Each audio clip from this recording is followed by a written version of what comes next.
ನಮಸ್ಕಾರ ಸ್ನೇಹಿತರೆ, welcome back to my YouTube channel. ಯಾರು ನನ್ನ ಚಾನಲ್ ಹೊಸದಾಗಿ ನೋಡ್ತಾ ಇದ್ರೆ ಪ್ಲೀಸ್ ಸಬ್ಸ್ಕ್ರೈಬ್ ಮಾಡಿ. ಬನ್ನಿ ಇವತ್ತಿನ ನಂದಗೋಕುಲ ಸಂಚಿಕೆಯಲ್ಲಿ ಏನೇನಾಗುತ್ತೆ ಅಂತ ನೋಡ್ಕೊಂಬರೋಣ. ಹಿಂದಿನ ಸಂಚಿಕೆಯಲ್ಲಿ ಅಮ್ಮು ಹೊರಗಡೆ ಹೋಗಿರ್ತಾಳೆ, ಕಾಣಿಸ್ತಾ ಇಲ್ಲ ಅಂತ ಮನೆಯವರು ಗಾಬರಿ ಆಗಿರ್ತಾರೆ. ಸೊ ಅಮ್ಮು ಮನೆಗೆ ಬಂದಮೇಲೆ ಬುಕ್ ತರಕ್ಕೆ ಹೋಗಿರ್ತಾಳೆ ಅಂತ ವಲ್ಲಭ ಹೇಳ್ತಾನೆ. ಬಟ್ ಗಿರಿಜಾಗೆ ಗೊತ್ತಿರುತ್ತೆ ಅವಳು ಏನಕ್ಕೆ ಹೋಗಿದ್ದಾಳೆ ಅಂತ. ಕೇಳ್ತಿರ್ತಾಳೆ, ಹೀಗೆ ಸಿದ್ದುನ ನೋಡಕ್ಕೆ ಹೋಗಿದ್ದೀನಿ ಅಂತ ಎಲ್ಲ ಹೇಳ್ತಾಳೆ. ಗಿರಿಜಾ ಸಿಕ್ಕಾಪಟ್ಟೆ ಬೈತಾಳೆ, ಇನ್ನೊಮ್ಮೆ ಈ ಥರ ಮಾಡಿದ್ರೆ ಅಷ್ಟೇ ನಿನಗೆ ಅಂತ. ಅಮ್ಮು ಬೇಜಾರಿಂದ ರೂಮಲ್ಲಿ ಹೋಗಿ ಕೂತಿರ್ತಾಳೆ. ಆಮೇಲೆ ಮಾಧವ ಬರ್ತಾನೆ. ಮಾಧವ ಬಂದು ಅಮ್ಮು ರೂಮ್ನ ಬಾರಿಸ್ತಾನೆ. ಅವಾಗ ಅಮ್ಮು ಯಾಕೆ ಅಂತ ಕೇಳಿದ ತಕ್ಷಣ, ಇದು ನನ್ನ ಹಳೆ ಫೋನು, ಚಾರ್ಜ್ ಇಲ್ಲ, ಚಾರ್ಜ್ ಹಾಕು, ನಿನ್ನ ಹತ್ರ ಫೋನ್ ಇಲ್ವಲ್ಲ, ಸೊ ಹೊರಗಡೆ ಹೋದಾಗ ಗಾಬರಿ ಆಗ್ತೀವಿ, ಫೋನ್ ತಗೊಂತ ಕೊಡ್ತಾನೆ. ಇದನ್ನ ಗಿರಿಜಾ ಹಾಗೂ ಮೀನಾ ಇಬ್ರು ನಿಂತು ನೋಡ್ತಿರ್ತಾರೆ. ನೋಡಿ ನಮ್ಮ ಮಾಧವ ಎಷ್ಟು ಒಳ್ಳೆಯವನು, ಇಷ್ಟು ಒಳ್ಳೆಯವನಿಗೆ ಹೆಣ್ಣು ಸಿಗ್ತಾ ಇಲ್ವಾ ಅಂತ ಯೋಚನೆ ಮಾಡ್ತಿರ್ತಾರೆ. ಏನು ಯೋಚನೆ ಮಾಡಬೇಡಿ ಅತ್ತೆ, ನಾನು ನೋಡಿರೋದಲ್ವಾ, ಅದು ಖಂಡಿತ ಆಗುತ್ತೆ ಅಂತ ಮೀನಾ ಹೇಳ್ತಾಳೆ. ಅದಕ್ಕೆ ಇಬ್ರು ಖುಷಿಯಾಗಿ ನಗ್ತಾರೆ. ಗಿರಿಜಾ ಅಮ್ಮ ಹತ್ರ ಬಂದು ಏನೇನ ಇರೋದಕ್ಕೆ ಬೈದಿರೋಕ್ಕೆ ಬೇಜಾರು ಮಾಡ್ಕೊಂಡ ಇಲ್ಲ ಅತ್ತೆ, ಇನ್ನೊಂದ್ಸರಿ ನಿಮ್ಗೆ ಹೇಳ್ಬಿಟ್ಟೇನೆ ಈ ತರ ಮಾಡ್ತೀನಿ ಅಂತ ಹೇಳ್ತಾರೆ. ಸೊ ಇಬ್ರು 3 ಜನ ಸೇರಿ ನಗ್ತಾರೆ.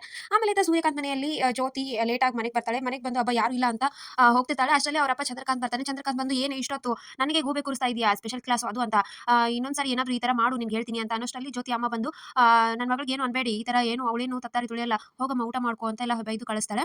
ಗಿರಿಜಾ ಮನೆಯಲ್ಲಿ ಅಮ್ಮುಗೆ ಮಾಧವನ್ ಫೋನ್ ಸಿಕ್ಕಿರುತ್ತಲ್ವಾ, ಚಾರ್ಜ್ ಮಾಡಿರ್ತಾಳೆ. ಸೊ ಅಮ್ಮು ನಗ್ತಾ ನೋಡಿ ಬಾವ, ನೋಡಿ ಅತ್ತೆ, ಯಾರಿಗೋ ಭಾವ ಮೆಸೇಜ್ ಕಳಿಸಿದ್ದಾರೆ ಹುಡುಗಿಗೆ ಅಂತ ನಗ್ತಾ ಕೊಡ್ತಾಳೆ. ಅದನ್ನ ಮಾಧವ ಕೂಡ ಕೇಳ್ತಾನೆ.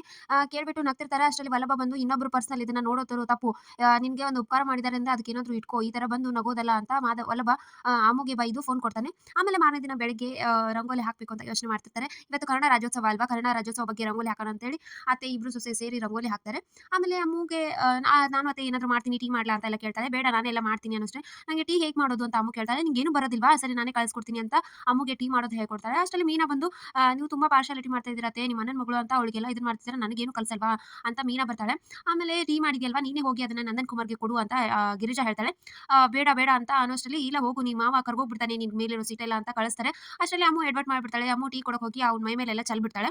ಅದಕ್ಕೆ ನಂದನ್ ಕುಮಾರ್ ಸಿಟ್ಟಿನ ಸಡನ್ ಆಗಿ ನೋಡ್ತಾನೆ. ನೋಡಿ ಕೋಪಗೊಂಡು ಗಿರೀಶ ಯಾರ್ಯಾರ ಕೆಲಸ ಯಾರೇನು ಮಾಡಬೇಕು ಅವ್ರು ಅಲ್ಲೇ ಇರಬೇಕು, ಈ ತರ ಇದು ಮಾಡೋದಲ್ಲ ತಿಳಿತಾ ಅಂತ ಜೋರಾಗಿ ಕಿರ್ಚ್ಬಿಡ್ತಾನೆ.